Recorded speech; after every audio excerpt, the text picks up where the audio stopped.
Bueno, buenas tardes. Hoy vamos a ver sistemas reticulados. Los sistemas reticulados podemos tener sistemas planos y espaciales. Primero vamos a ver sistemas reticulados planos y luego espaciales. Llamamos sistemas reticulados a un conjunto de barras vinculadas entre sí.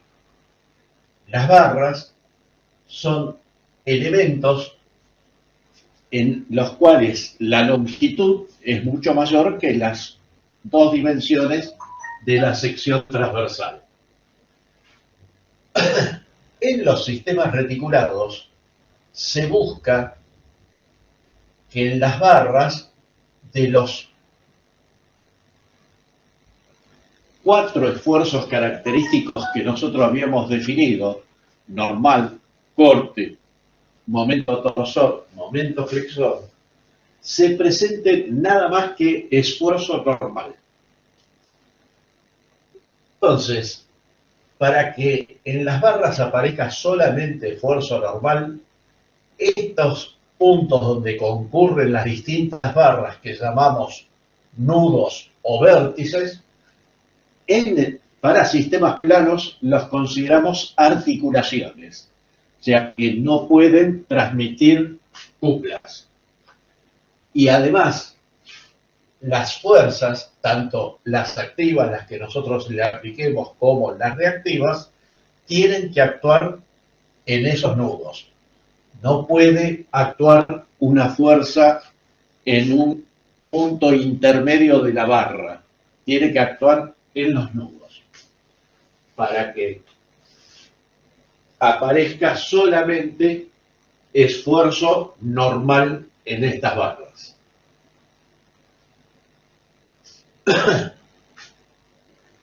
Si tenemos una barra AB y le aplicamos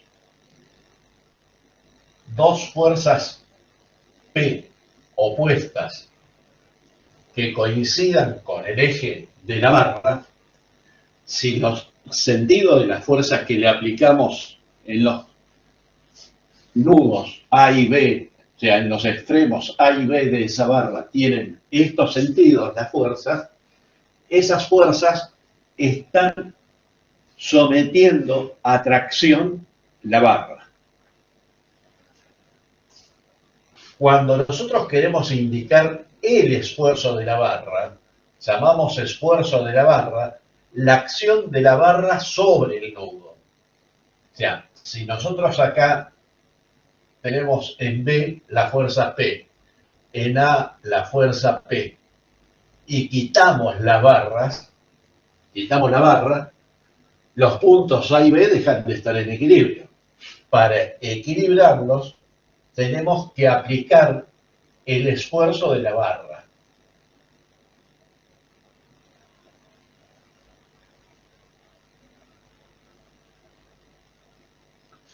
O sea que el esfuerzo de la barra, cuando la barra está sometida a tracción, son dos fuerzas convergentes.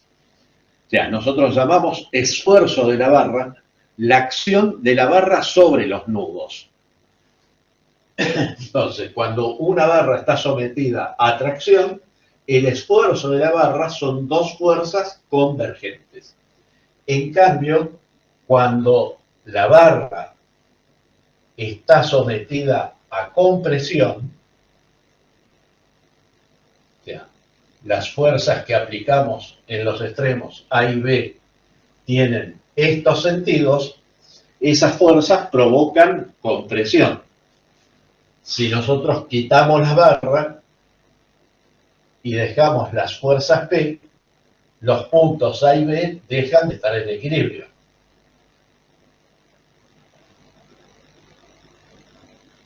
El esfuerzo de la barra, que es la acción que ejerce la barra sobre los nudos, es esto. O sea, son fuerzas divergentes cuando está sometida a compresión, convergentes cuando están sometidas a tracción.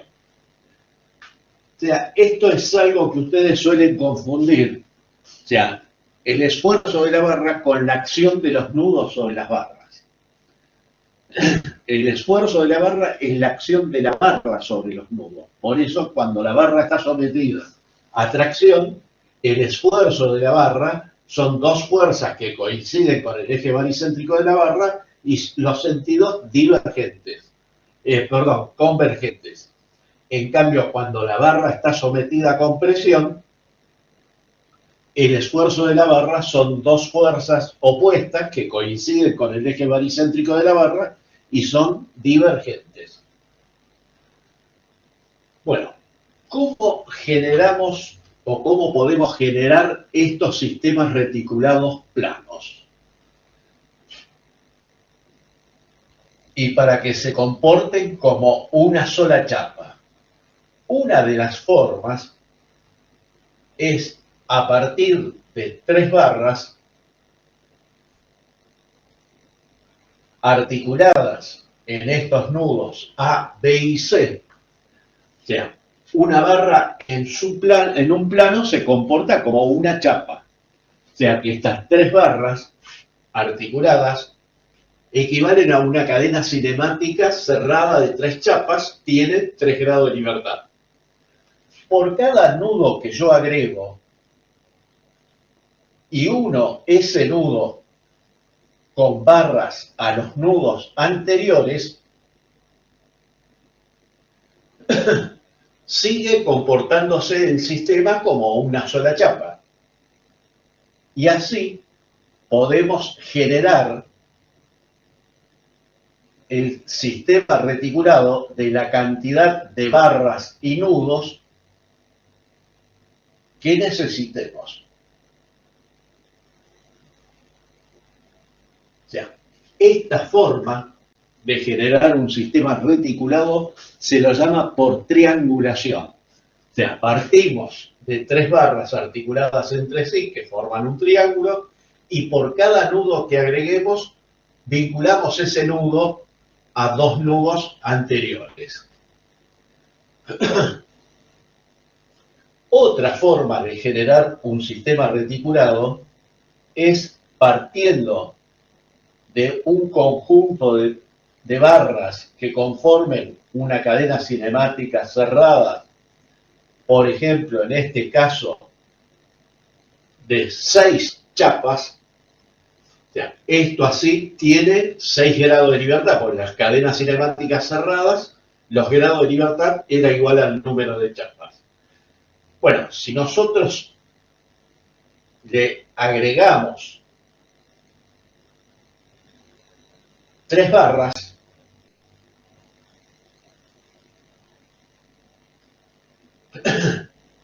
si no hay vinculación aparente, esta cadena cinemática de chapas ahora o de barras pasa a comportarse como una sola chapa. Bueno, en los sistemas reticulados planos, como las barras son esbeltas, o sea, la sección transversal es muy pequeña, se puede aceptar lo que yo he dibujado acá, o sea, que esta barra se superpone a esta barra. Acá no tenemos un nudo. Y ahí se superpone con la otra barra. Hay una relación entre el número de barras, que voy a llamar B, y el número de nudos, que voy a llamar N, nudos o vértices. En los sistemas planos, el número de barras tiene que ser igual a 2 veces el número de vértices menos 3, para que el sistema se comporte como una sola chapa. O sea, fíjense, las barras son como bielas que fijan los nudos. Entonces, en este sistema reticulado tenemos 6 nudos. Cada punto tendría 2 grados de libertad, tendríamos en total 12 grados de libertad. Nosotros pretendemos que esto se comporte como una chapa, o sea, tenga 3 grados de libertad. Entonces, el número de barras es igual a 2n menos 3. En este caso, el número de barras 9, 2 por el número de vértices que son 6, menos 3. Ahora, esa condición de que el número de barras sea igual a 2 veces el número de vértices menos 3 es una condición necesaria, pero no suficiente para garantizar que el sistema se comporte como una sola chapa. O sea, en este sistema reticulado que yo dibujé acá, si yo quito esta barra 6, que unía los nudos B y E, y la aplico acá, el número de nudos sigue siendo el mismo que antes, 6. El número de barras sigue siendo igual que antes, 9. Pero fíjense que acá esta parte del sistema reticulado se comporta como una chapa S1, esta parte se comporta como una chapa S2. O sea, esta condición de que el número de barras sea igual a 2 veces el número de vértices menos 3 es una condición necesaria, pero no suficiente para que el sistema se comporte como una sola chapa. O sea, las barras tienen que estar distribuidas de tal forma que queden fijos todos los nudos. Acá es muy fácil ver que este sistema se comporta como una cadena cinemática de 2 chapas. Esta parte es una chapa S1 donde tendríamos una barra más que las necesarias y esta parte como una chapa S2.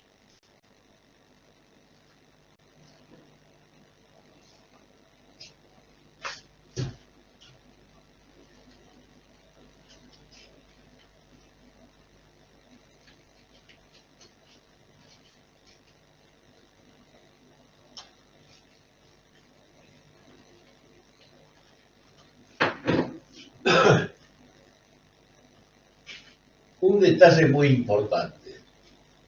O sea, si nosotros tenemos que hacer un sistema reticulado que cubra, no sé, una distancia, por ejemplo, 8 metros, y construimos ese sistema reticulado de esta forma, o sea, donde los nudos son 6 y las barras 1, 2, 3, 4, 5, 6, 7, 8, 9.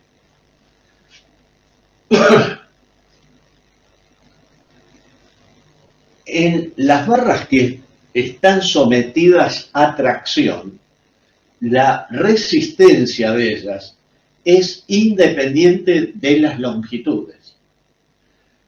Pero las barras que están sometidas a compresión, la resistencia de la barra, la rigidez de la barra, es también función de la longitud. O sea que si nosotros construimos este sistema reticulado, que equivale a una chapa, lo fijamos, por ejemplo, mediante estos apoyos fijo y móvil en A y en E, y aplicamos cargas verticales hacia abajo, las barras superiores, o sea, estas barras se las llama de cordón superior, estas barras de cordón inferior, montantes las barras verticales y diagonales estas barras inclinadas.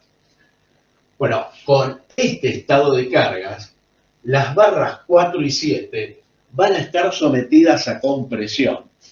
Y entonces, esa longitud de 4 metros para esas barras 4 y 7 es muy elevada. O sea, si nosotros tenemos que construir ese sistema reticulado que tiene que cubrir 8 metros, la longitud de las barras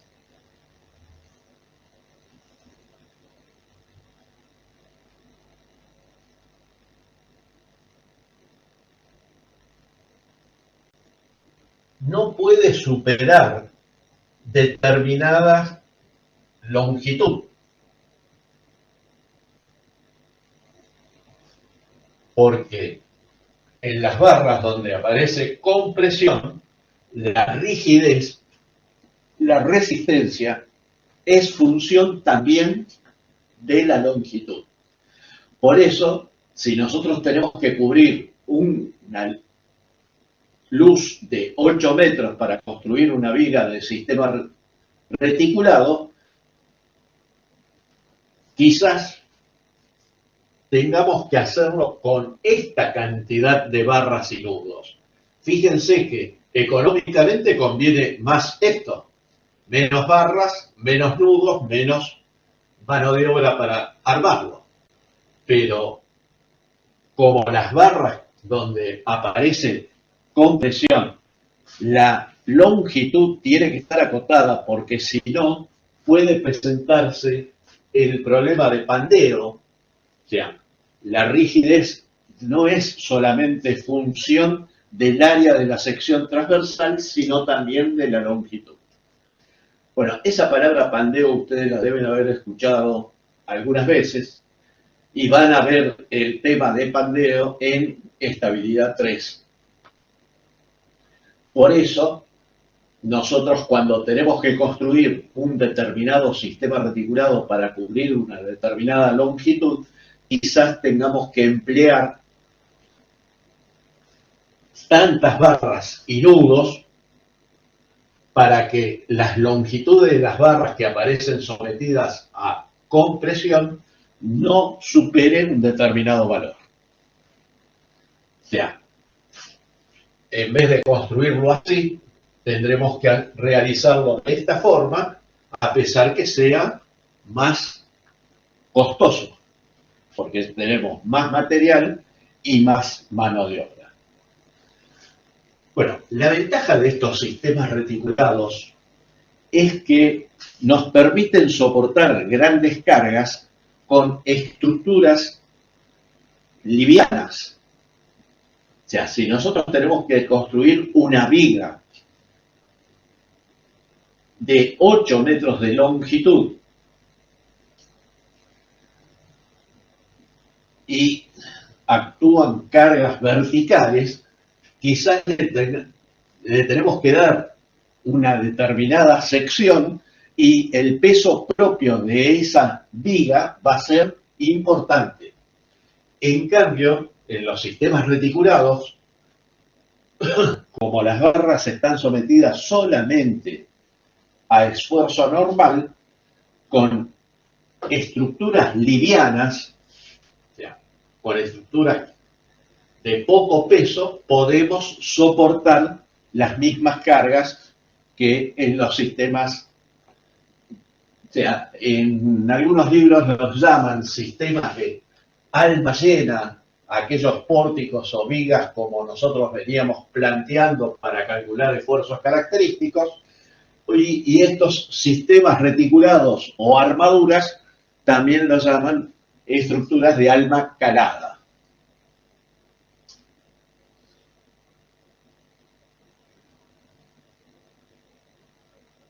Bueno, según la forma que van teniendo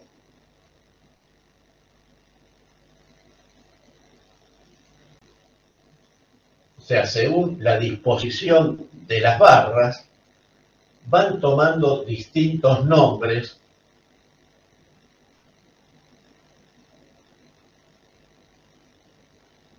los sistemas reticulados. Y así algunos se llaman vigas K, otros armadura inglesa, polonzó, doble polonzó. Bueno, a nosotros no nos interesa, o sea, esas denominaciones de según cómo están distribuidas las barras. A nosotros lo que nos interesa es poder calcular los esfuerzos que aparecen en cada barra del sistema reticulado. Y entonces nos vamos a centrar en eso. O sea, nosotros podemos llegar a tener un sistema reticulado que conforme una cadena cinemática de 2 chapas, por ejemplo, un sistema reticulado así,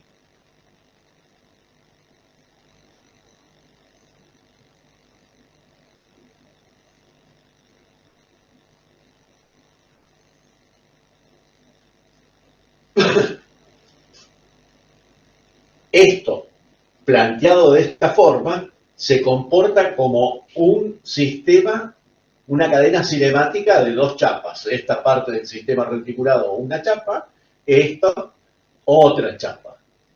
Si nosotros agregamos una barra, o sea, si llamo este nudo A, este nudo B, y agrego esta barra AB, pasa a comportarse el conjunto como una sola chapa.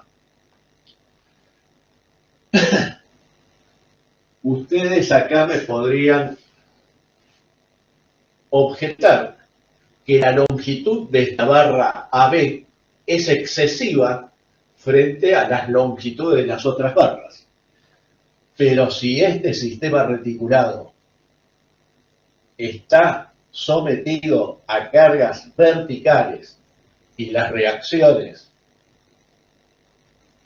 también verticales, las reacciones hacia arriba, las cargas activas hacia abajo, esa barra AB termina estando sometida a tracción. Y entonces ya la resistencia, la rigidez, no interesa la longitud de la barra. Y por eso generalmente esa barra AB directamente se utiliza un cable, un tensor, para que todo el conjunto pase a comportarse como una sola chapa. O sea que nuestro objetivo en estos sistemas reticulados es poder calcular los esfuerzos en las barras. Recordando que llamamos esfuerzo la acción de la barra sobre el nudo.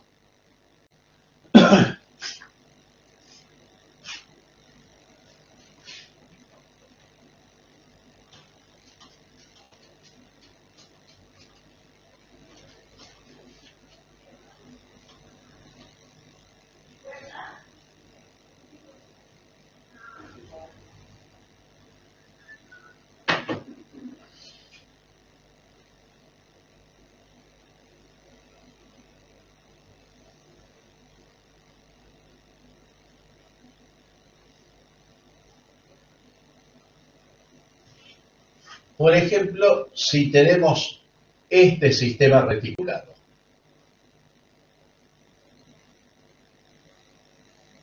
voy a bautizar los nudos con letras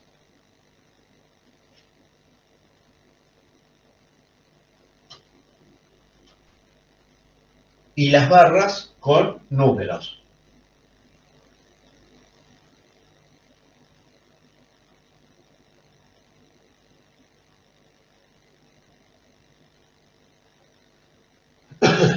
Número de barras igual 11. Número de nudos 2, 4, 6, 7. Se cumple P igual a 2N menos 3. Y las barras están distribuidas de tal forma que esto se comporte como una chapa. O sea, por triangulación es muy fácil analizar eso. Si partimos del triángulo ABC, cuando agrego el nudo D y lo fijo mediante las barras 4 y 5. Agrego el nudo E y lo fijo mediante las barras 7 y 6. Agrego el nudo F fijándolo mediante las barras 8 y 9, y finalmente el nudo G mediante las barras 10 y 11. O sea que ese sistema tiene 3 grados de libertad. Para fijarlo, le aplico 3 condiciones de vínculo. Por ejemplo, un apoyo fijo en A y un apoyo móvil de normal horizontal. no hay vinculación aparente, la normal del apoyo móvil no pasa por el apoyo fijo, quedaron restringidos los 3 grados de libertad que posee ese sistema reticulado. Bueno, para que en las barras aparezca solamente esfuerzo normal, dijimos que las fuerzas tenían que estar aplicadas en los nudos. Fuerza P1, P2, P3, P4.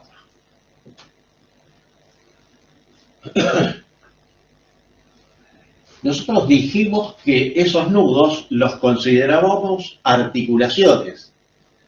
Bueno, en los sistemas reticulados reales no se construyen con articulaciones, sino que directamente, si son metálicos, se sueldan mediante soldadura.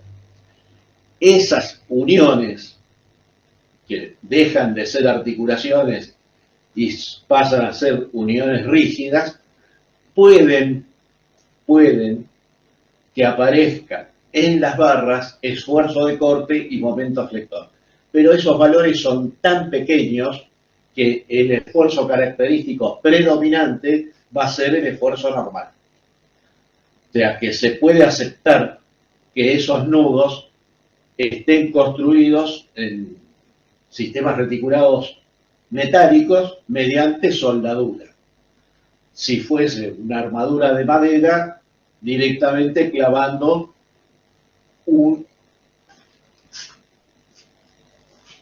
una tabla con la otra. Bueno, entonces nuestro objetivo es poder calcular los esfuerzos en esas barras. Y acá esto, o sea, este problema de calcular esfuerzos en las barras de sistemas reticulados, hay métodos gráficos, métodos analíticos. Nosotros vamos a ver solamente el método analítico. Para que esté en equilibrio un nudo, por ejemplo, ese nudo G,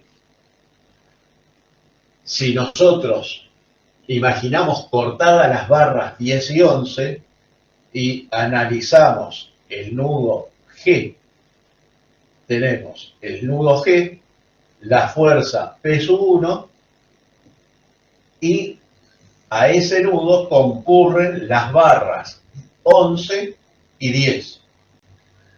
Ese nudo G tiene que estar en equilibrio bajo la acción de las fuerzas exteriores que actúan sobre él, la fuerza P1 y los esfuerzos de las barras 10 y 11.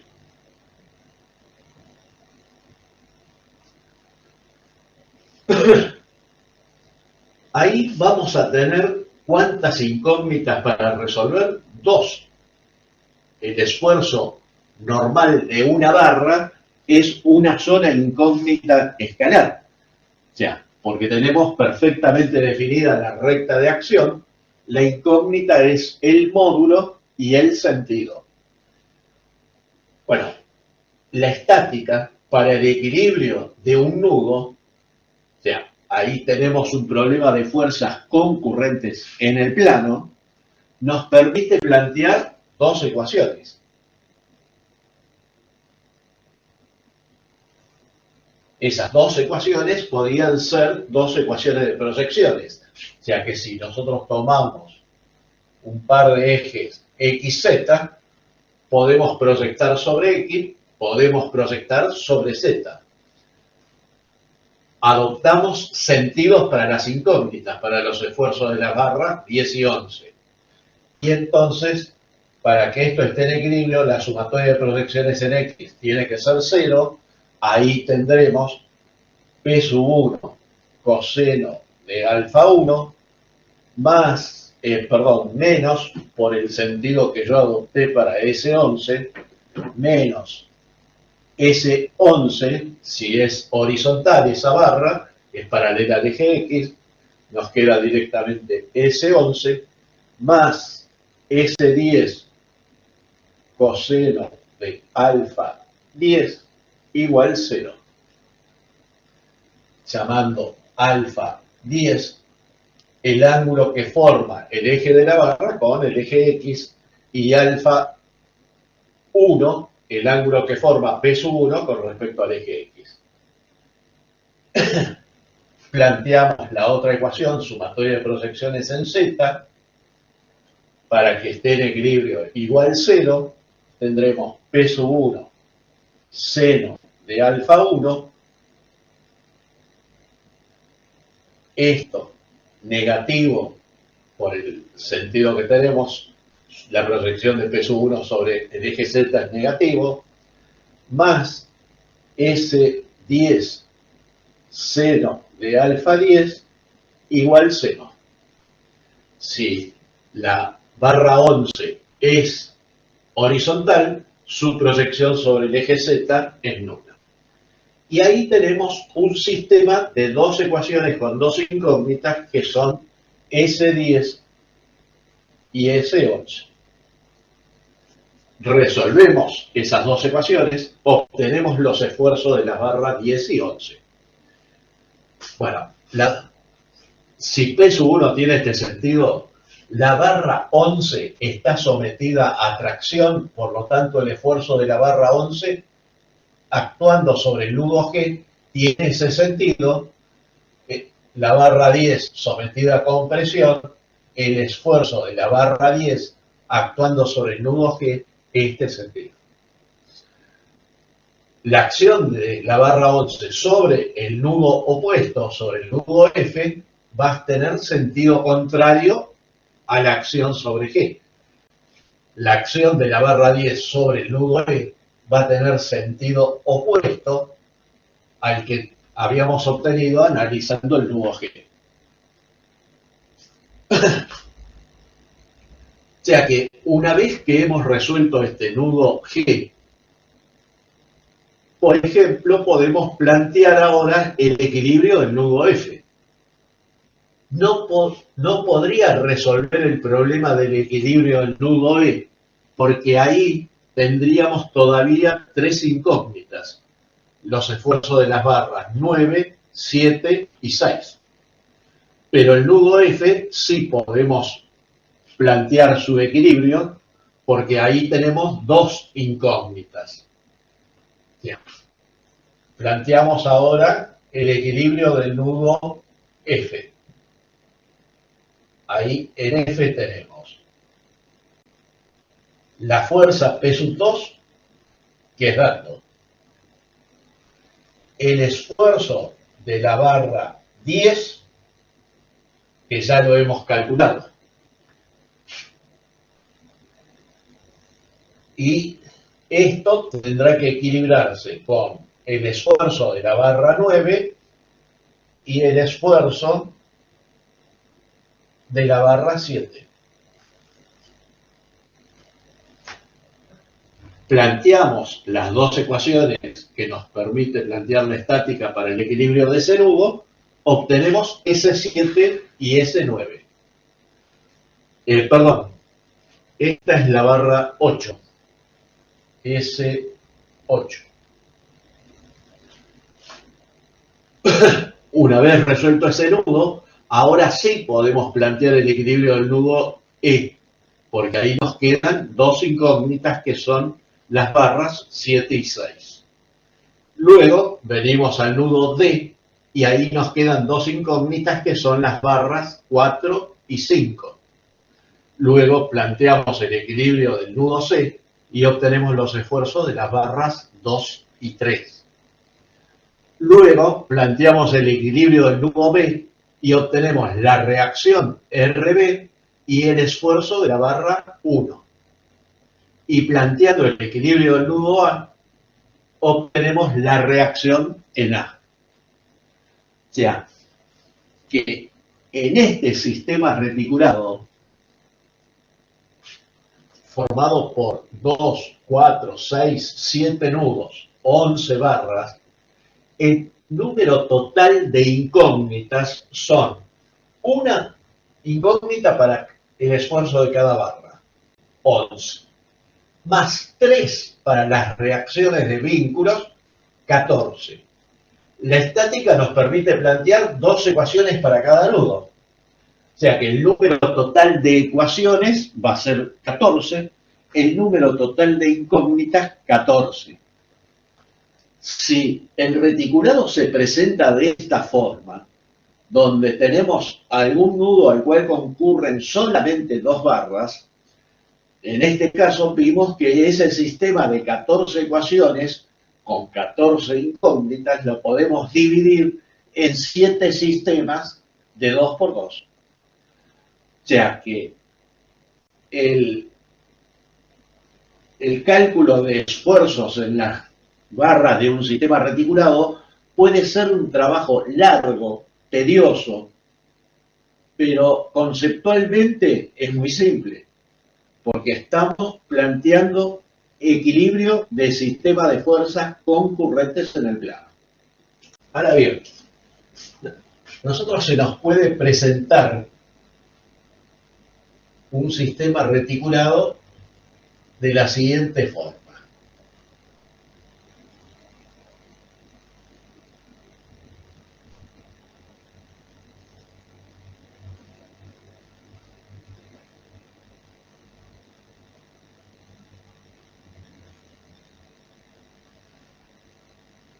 Ya. Donde tenemos esos 2 sistemas reticulados, articulados en ese punto, esto así se comportaría como una cadena cinemática de 2 chapas.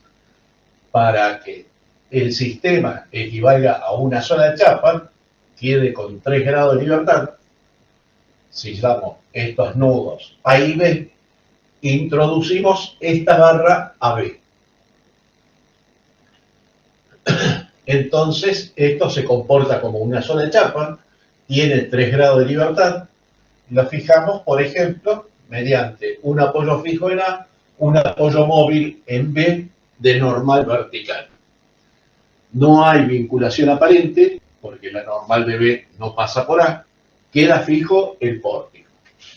Y acá tendremos en los nudos fuerzas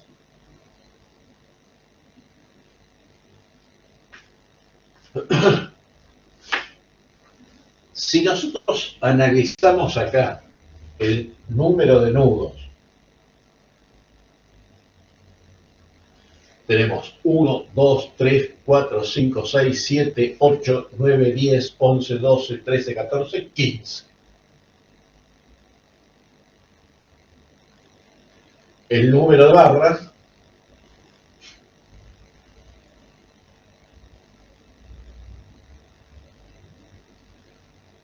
una, 2, 3, 4, 5, 6, 7, 8, 9, 10, 11, 12, 13, 14, 15, 16, 17, 18, 19, 20, 21, 22, 23, 24, 25, 26, 27. Se cumple B igual a 2N menos 3. Ahora, en el caso anterior, teníamos nudos al cual concurrían solamente 2 barras y nosotros pudimos dividir ese sistema de n ecuaciones con n incógnitas en sistemas de 2 ecuaciones con 2 incógnitas. Ahora, en este sistema reticulado, si yo quiero calcular los esfuerzos en las barras planteando equilibrios de nudos, no tenemos ningún nudo al cual concurran solamente 2 barras. O sea, no podemos, tendremos que trabajar acá con el sistema de 30 ecuaciones con 30 incógnitas. Que eso se hace sumamente engorroso. Nosotros podemos calcular las reacciones de vínculos como un problema independiente al de calcular los esfuerzos en las barras. O sea, para calcular RA y RB, planteamos el equilibrio de este sistema como una sola chapa y planteamos las 3 ecuaciones que nos permiten plantear la estática y hallamos RA y RB. Pero, por más que conozcamos las reacciones, no tenemos ningún nudo al cual concurran solamente dos barras. Y entonces vamos a tener que trabajar con el sistema de 30 ecuaciones con 30 incógnitas que se hace sumamente complejo. Si nosotros podemos calcular el esfuerzo de una barra, por ejemplo, de esta barra AB, yo puedo quitar esa barra AB y aplicar en A y en B el esfuerzo de la barra. Y a partir de ahí sí voy teniendo nudos al cual concurren solamente dos incógnitas. Bueno, nosotros hemos visto, cuando vimos fuerzas no concurrentes en el plano, un método que llamábamos de Ritter, que nos permitía descomponer o equilibrar un sistema de fuerzas no concurrentes en el plano en tres direcciones. O sea, si yo acá imagino cortado el sistema reticulado en dos partes mediante esta sección que afecta a la barra AB y estas barras que voy a llamar 1 y 2. Podemos hallar los esfuerzos de las barras 1, 2 y AB mediante este método Ritter. ¿Por qué lo podemos hacer? Porque las tres barras no son concurrentes. Y entonces podemos equilibrar, por ejemplo, las fuerzas que quedan actuando sobre la parte izquierda y obtenemos los esfuerzos de las barras sobre los nudos de la izquierda. O podemos descomponer el sistema de fuerzas que queda actuando sobre la parte derecha, según estas tres direcciones, y vamos a obtener la acción de los nudos sobre las barras. O sea, eso lo podemos hacer acá porque podemos dividir el sistema reticulado en dos partes afectando tres barras no concurrentes. O sea, yo no podría aplicar Ritter acá, imaginando cortadas estas tres barras. ¿Por qué? Porque ahí estaríamos afectando tres barras concurrentes. Pero sí puedo dividir el sistema reticulado en dos partes, afectando esas barras 1, 2 y AB. O podría imaginar cortado el sistema reticulado en dos partes mediante esta sección. Y ahí estaríamos dividiendo el sistema reticulado en dos partes, afectando la barra AB y estas dos barras. Como las tres no son concurrentes, también podríamos aplicar Ritter ahí. O sea que el método de Ritter es muy útil para sistemas reticulados por dos motivos. Uno es este. Al no tener nudos al cual concurran solamente dos barras, si nosotros tenemos que hacer los esfuerzos en las barras, se hace bastante complicado si lo tenemos que hacer en forma manual. Si tenemos un programita que nos permite resolver sistemas de 30 ecuaciones con 30 incógnitas, nosotros cargamos las ecuaciones y la máquina es la que realiza toda la parte matemática. Pero si lo tenemos que resolver en forma manual, se complica bastante. Entonces, aplicamos Ritter, cosa que podemos hacer porque acá podemos imaginar dividido el sistema reticulado en dos partes, afectando tres barras no concurrentes. Bueno, si podemos trabajar con las fuerzas exteriores de la parte derecha o de la parte izquierda. Si hallamos la resultante de las fuerzas exteriores de la parte derecha, que es esta, por ejemplo, RD, podemos descomponer o equilibrar esas fuerzas según los ejes de estas tres barras. Si aplicamos Ritter, ¿cuáles van a ser las ecuaciones a plantear? Bueno, voy a llamar este nudo C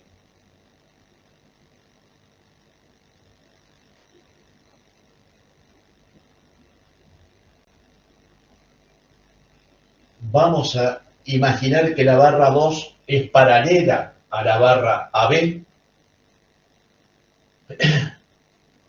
y entonces las ecuaciones van a ser una sumatoria de momentos respecto de C, porque ahí se anulan los momentos de dos incógnitas, y nos va a quedar en esa ecuación que el momento de RD respecto de C más el momento del esfuerzo de la barra AB respecto de C igual 0. En esa ecuación, la única incógnita es el esfuerzo de la barra AB. Y la podemos calcular ahí fácilmente. Las otras ecuaciones van a ser una de momento respecto a donde se corte la barra 1 con la barra B, que es el nudo A. O sea que la segunda ecuación va a ser sumatoria de momentos respecto de A. Y ahí tendremos el momento de RD respecto de A más el momento del esfuerzo de la barra 2 respecto de A igual 0. La única incógnita en esa ecuación es el esfuerzo de la barra 2. Y si las barras 2 y AB son paralelas, la tercera ecuación termina siendo sumatoria de proyecciones sobre un eje perpendicular a esas barras. O sea, si la barra AB es horizontal, la barra 2 horizontal, la tercera ecuación termina siendo sumatoria de momentos respecto de este eje perpendicular a esas barras. Y entonces ahí tendremos que RD por coseno de delta D, vamos a llamar, más el esfuerzo de la barra 1 por coseno de delta 1 igual 0. De esa ecuación, la única incógnita va a ser S1. O sea que aplicando Ritter obtenemos los esfuerzos de estas barras 1, 2 y AB. Una vez que tengamos el esfuerzo de la barra B, que si la acción de las fuerzas exteriores es esta barra B está sometida a tracción, o sea que el esfuerzo de la barra B actuando sobre el nudo B va a tener este sentido, actuando sobre el nudo A, este sentido, el opuesto. Una vez que conozcamos el esfuerzo de esa barra B, reemplazamos la barra por el esfuerzo y a partir de ahí podemos ir planteando el equilibrio de los nudos. Porque fíjense ahora en el nudo B, conozco RB, conozco el esfuerzo de la barra B, me quedan dos incógnitas. Una vez que resuelvo esas dos incógnitas, los esfuerzos de las dos barras que concurren a B, puedo plantear el equilibrio de este nudo y obtengo los esfuerzos de estas dos. Luego plantear el equilibrio de este nudo y obtengo los esfuerzos de estas dos. Y así podemos barrer todos los nudos. O sea que este método de Ritter que vimos cuando estudiamos sistemas de fuerzas no concurrentes en el plano es muy útil para sistemas reticulados para resolver problemas de este tipo, o sea, en el cual no tengamos nudos al cual concurran solamente dos barras, y también es útil cuando nos interesa nada más que los esfuerzos de determinadas barras. O sea, si nosotros tenemos este sistema reticulado,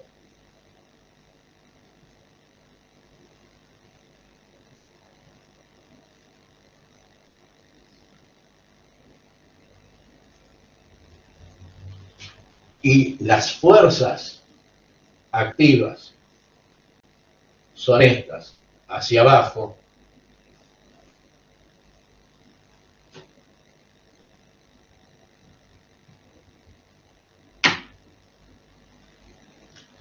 las reacciones van a ser también verticales. Si todas las fuerzas activas son verticales, las reacciones también van a ser verticales. Si a nosotros nos interesa por algún motivo en particular o especial solamente los esfuerzos de estas tres barras, aplicando Ritter podemos calcular los esfuerzos de esas tres barras sin hallar los esfuerzos de las otras barras. En cambio,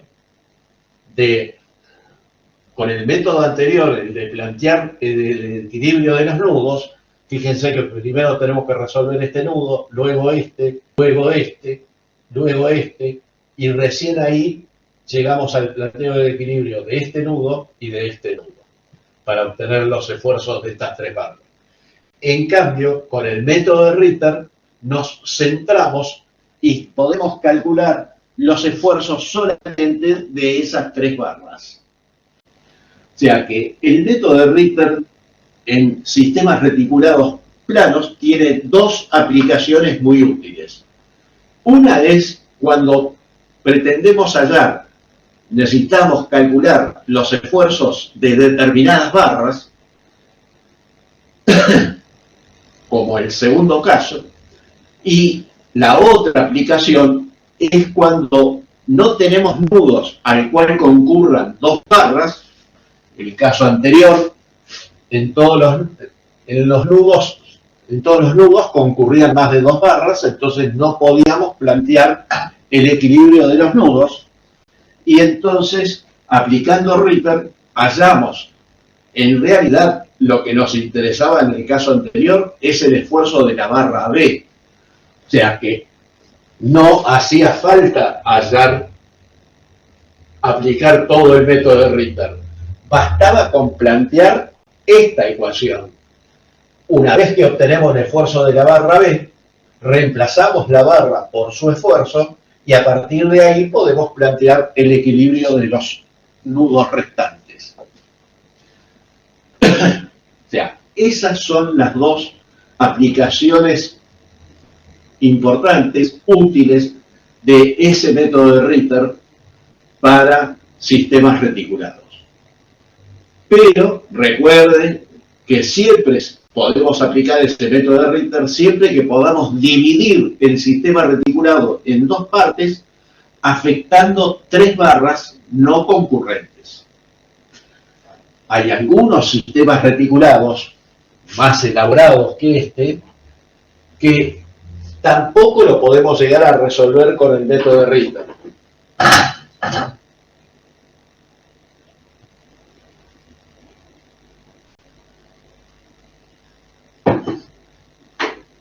Voy a dibujar un sistema reticulado más elaborado que este.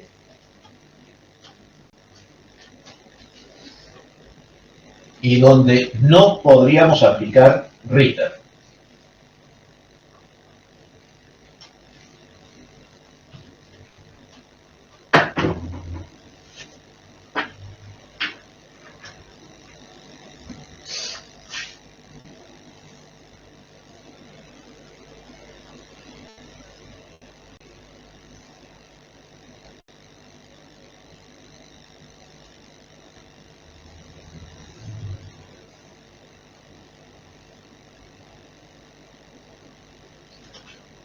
Bueno, voy a dibujarlo con pocas barras porque acá lo que nos interesa es el concepto. O sea, generalmente si estos sistemas reticulados van a tener más barras. O sea, esta parte 2 barras más acá y lo mismo en los otros. O sea, si tenemos este sistema reticulado, esto se comporta como una cadena cinemática abierta de 3 chapas.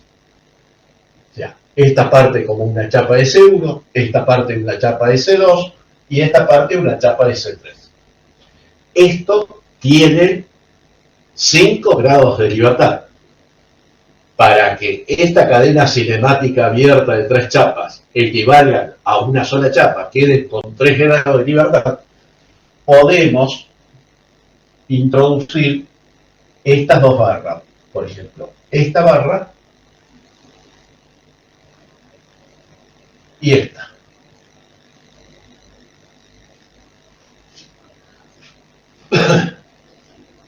Acá no tenemos un nudo, sino que las dos barras se cruzan superpuestas. Como las dimensiones de la sección transversal son pequeñas, se puede superponer esas barras y seguir comportándose el sistema como si fuese un sistema plano.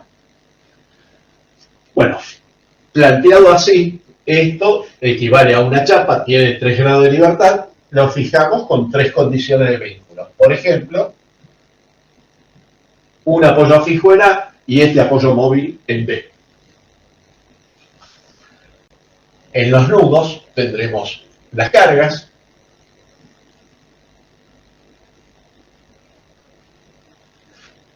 nosotros podemos calcular las reacciones como un problema independiente al de calcular los esfuerzos en las barras, planteando el equilibrio del sistema reticulado que se comporta como una chapa y obtenemos RB.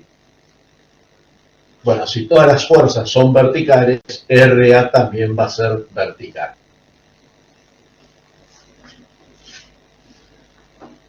Pero acá no tenemos ningún nudo al cual concurran solamente 2 barras.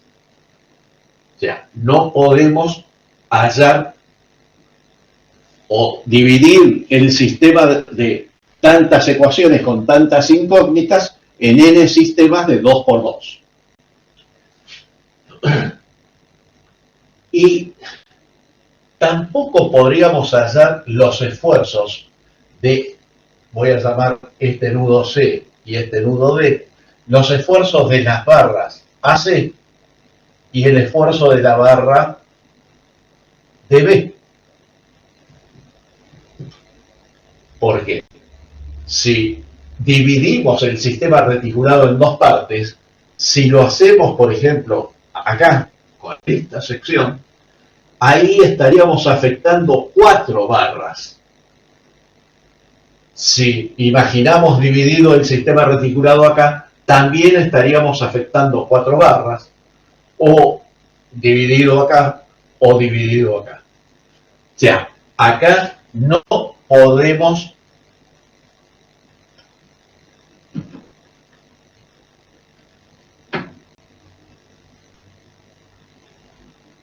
aplicar Ritter. Porque no podemos dividir el sistema reticulado en 2 partes afectando 3 barras no concurrentes.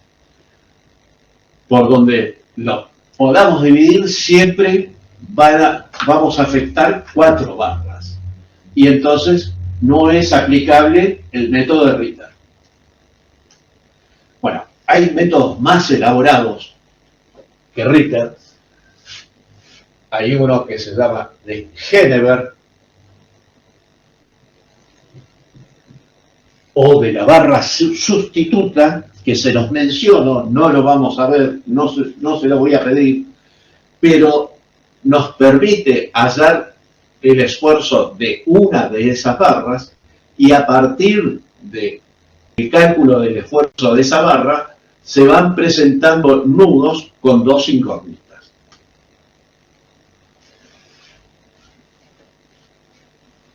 Estos métodos de Ritter, de Genever, eran indispensables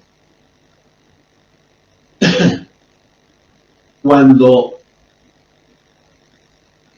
queremos hallar los esfuerzos en las barras trabajando en forma gráfica, porque en forma gráfica, para fuerzas concurrentes, la estática nos permite plantear solamente o resolver solamente problemas donde tengamos 2 incógnitas. Entonces, cuando queremos calcular los esfuerzos de las barras en forma gráfica, era indispensable que se presentaran nudos al cual concurran solamente 2 barras, o sea, nudos en el cual tengamos solamente 2 incógnitas. Y por eso eran de suma importancia estos métodos de Ritter y Herbert. Como nosotros vamos a calcular los esfuerzos en las barras por el método analítico, el de plantear equilibrio de los nudos, estos métodos de Ritter y Herbert dejan de tener tanta importancia.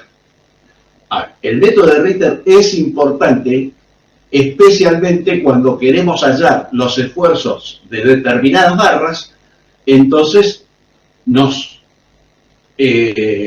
disminuye el trabajo matemático, porque para calcular los esfuerzos de esas barras planteando el equilibrio de los nudos, nosotros tenemos que empezar por aquellos nudos en el cual tengamos solamente dos incógnitas y recién ahí barrer todos los nudos hasta llegar, por ejemplo, a calcular los esfuerzos de esta barra. En cambio, con el método de Ritter vimos que era muy fácil centrarnos en calcular los esfuerzos de esta barra. ¿Y por qué interesan los esfuerzos de estas barras centrales en un sistema reticulado? Porque son aquellas barras que van a tener mayor esfuerzo cuando las cargas son verticales. Ya. Si nosotros tenemos estas cargas así y las reacciones estas, las barras con mayor solicitación, con mayor esfuerzo normal, son las barras centrales. Y entonces, si queremos centrarnos en eso, aplicando Ritter, podemos calcular los esfuerzos de esas barras sin resolver los otros nudos. En cambio, por el método de los nudos, tenemos que entrar a barrer el sistema reticulado hasta llegar a esas